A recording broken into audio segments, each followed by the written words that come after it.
certainly the nature centers, the network of nature centers all over the country really are a kind of backbone, or sometimes disconnected vertebrae,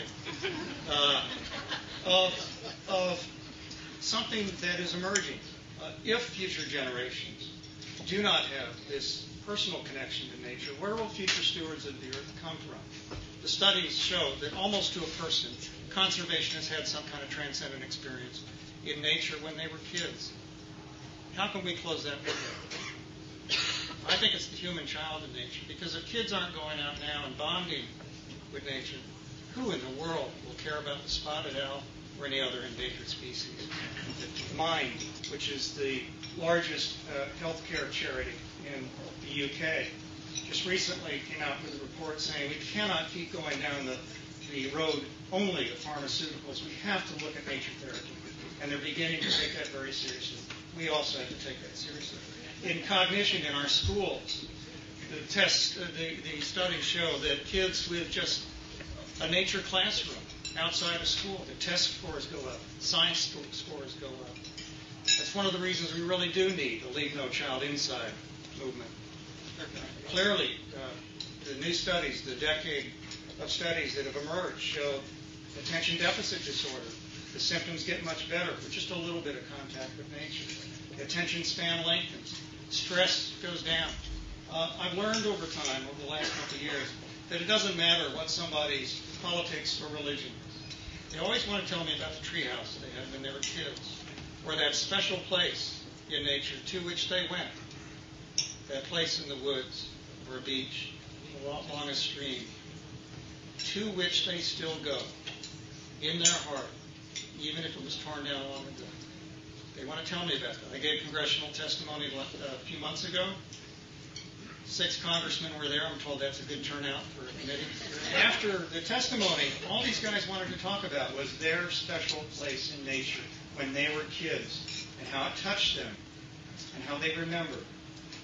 In those moments, there were no Democrats in the room. There were no Republicans. There were only 6 guys with a shared memory.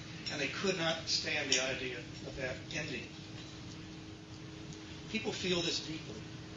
There is a great utility to this issue. I cannot think of another issue in America today that actually brings conservatives and liberals together.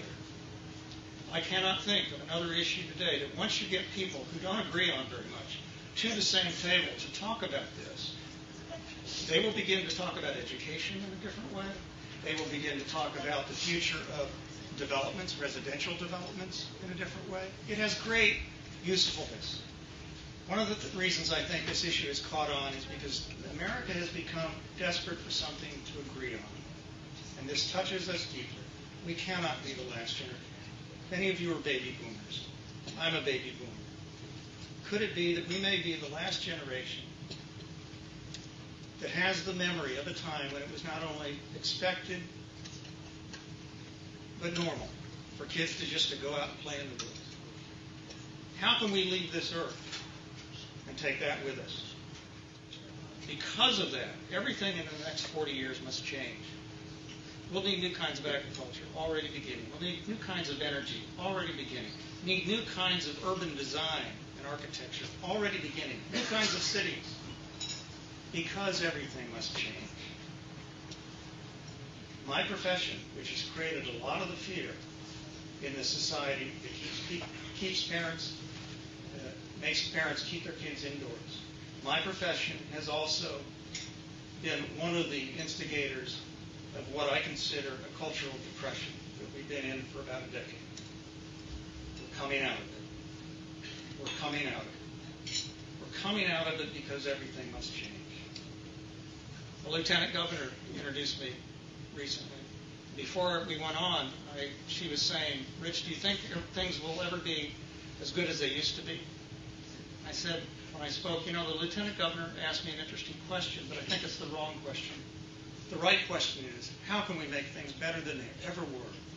If we're not asking that question, how can we get there? How can we get there? Everything must change.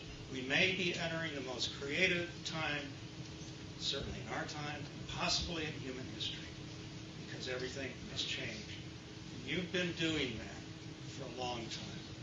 Thank you for this medal, and thank you for everything that all of you have done for this issue, but for the broader concerns of the environment, too.